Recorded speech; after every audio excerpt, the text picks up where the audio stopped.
These children, now grown up, are speaking out about an institution they believe to this day is failing to protect young people from predatory paedophiles and to learn from mistakes of the past. Emily, who doesn't want to be identified, was sexually abused from the age of 4 by a ministerial servant of the Jehovah's Witnesses in Loughborough.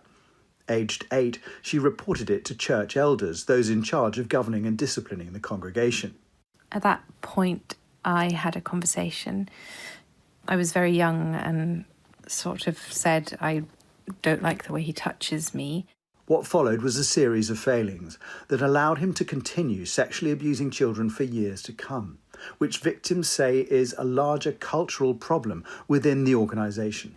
There was a phrase they used a lot, which is liars will not inherit God's kingdom, which is basically saying you're going to die at Armageddon because you're a liar. Speaking about Jehovah became a wonderful joy. Jehovah's Witnesses have a gentle image of those spreading the faith, but believe that only they will be saved from imminent Armageddon, as depicted here in their literature. There's a mistrust of non-believers, and it's one of the reasons why serious allegations such as child abuse often aren't taken to the police, but instead handled internally. They had a similar kind of meeting with him about it all, and unbeknownst to me, he actually admitted it to them. And then after that, they continued to tell me that I'd misunderstood it. There was no kind of reprimand for him. I still had to interact with him. I actually got told off for not sitting on his knee. The abuser, Peter Stewart, repented and said there were no other victims, when in fact there were at least 4 others, including 2 sisters, who are speaking out together for the first time. Because they believed him, he was allowed to continue in the congregation, and my abuse and my sister's abuse was allowed to continue. Amelia didn't report her abuse until after he'd been jailed for abusing 2 other children. When he came out of prison, she tried to stop him rejoining the congregation. Well, they decided that they didn't believe me because I didn't have a credible second witness, because they have obviously the 2-witness rule. Within the Jehovah's Witness Church, yes, a second person has to have seen what happened. They do, and it's not just the 2-witness rule. The second witness has to be a credible witness. And at this point, your sister is the other witness, is that right? That's correct, yes. Rachel, the elder sister who was abused first, wishes she'd spoken out sooner. I wanted to protect her, I just wanted her. She was amazing to me, And what, you felt like you'd let her down because you hadn't raised what was happening to you? Yeah. I always thought that if I'd have said that first time, if I'd have spoken out that first time when he'd kissed me, it wouldn't have happened to her. Peter Stewart did apologise for the abuse in this letter to the girl's mother, but even then their testimony was not trusted. I mean, from everything you're saying to me, it sounds like the weight and gravitas of a known child sex offender is worth more than that of 3 women. Yes. Amelia successfully sued the organisation for failing to protect her. Rachel says they both could have been saved years of pain. Had they have taken note of that child that he admitted to, it wouldn't have... It just wouldn't... I could have had a few years as a child. There are 130,000 Jehovah's Witness members in England and Wales, with a large central office campus in Essex and 8.6 million members worldwide. If elders receive a complaint about child abuse, they will contact the head office here in Chelmsford, and they will consult their legal department as well as this handbook, Shepherd the Flock of God. Only elders can open it, and they are all men with no external child protection training. So what does the book tell them? Well, it reinforces much of what we've already heard. Eyewitnesses, there must be 2 or 3 eyewitnesses, not just people repeating hearsay. No action can be taken if there's only 1 witness. What's missing is any urgent action to protect child welfare. You're not encouraged to go to outside agencies, you won't be criticised for going to the police, but you're not actively told to do so. And if there isn't a second witness, well, it seems that's where the matter ends.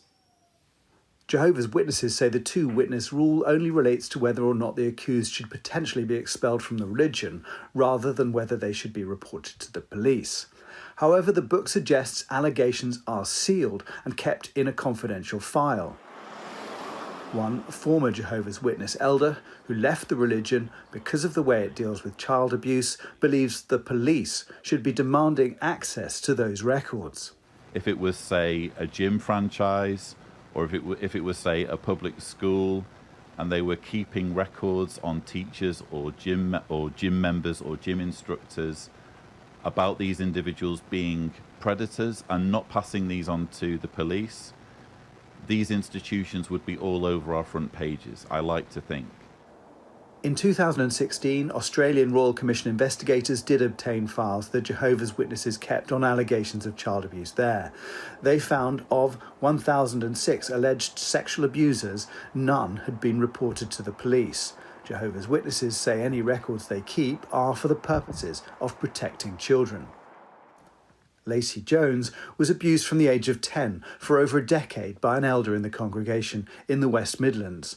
When confronted in 2019, Clifford Whiteley confessed to other elders to some of the abuse. But Lacey has waived her anonymity to explain what happened when she told them she was going to the police. The first thing they said was, it's your absolute right to go to the police. However, what they don't tell you is that they will not cooperate. She asked the elders why they wouldn't hand over evidence from the confession. What was their reasoning for not helping with the investigation? Because Clifford told them in confidence, but also that in order to be able to talk to the police, they would need to step down from their position as elders. So I waited for at least one to say, therefore, I'll step down and whatever I'll say we've had the confession. Nothing, silence. They didn't look at me. They were looking at the floor. They were looking at the ceiling. And I just said, but he's a paedophile. And again, without looking at me, they just said, yeah, we know. Police eventually got a record of the confession via a warrant, and Whiteley was jailed for 9 years in 2020. Suppose that someone is convicted and put in jail. Well, that would apply to... This is one of the messages to the flock, telling them only to seek truth from elders, warning them not to believe negative reports about the church in the media, not even if someone is jailed for a crime. Or someone is found guilty by men, as Jesus was. It doesn't mean that he's guilty in the sight of God. So, brothers, we really have to think about these things. All 4 women we spoke to believe the organisation's leaders put protecting its reputation ahead of protecting children, and that the religion's distrust of non-believers allows them to keep doing that. They kind of, I suppose, almost put themselves on a pedestal. They call their religion the truth, and they are the only ones that have got the correct religion, and everything else is just incorrect. You're in like a bubble, like you don't really have any interactions with the outside world, with general stuff. And actually, people that aren't part of that religion are called worldly, and you're discouraged from having anything to do with them. In a statement, the organisation said, when elders learn that someone in the congregation is accused of child sexual abuse, they immediately take steps to ensure the matter is reported to the external secular authorities as may be required by law, or if it appears that a child may be in danger of abuse. Elders do not shield a perpetrator from the legal consequences of his sin, do not interfere with law enforcement, and leave criminal matters to the secular authorities. Any suggestion that Jehovah's Witnesses cover up child abuse or in any way discourage or frown upon reporting allegations to the secular authorities is absolutely false. The independent inquiry into child sexual abuse is due to report its findings into religious organisations, including Jehovah's Witnesses, tomorrow. Whether their senior members of the church will act on them is another matter. Jason Farrell, Sky News.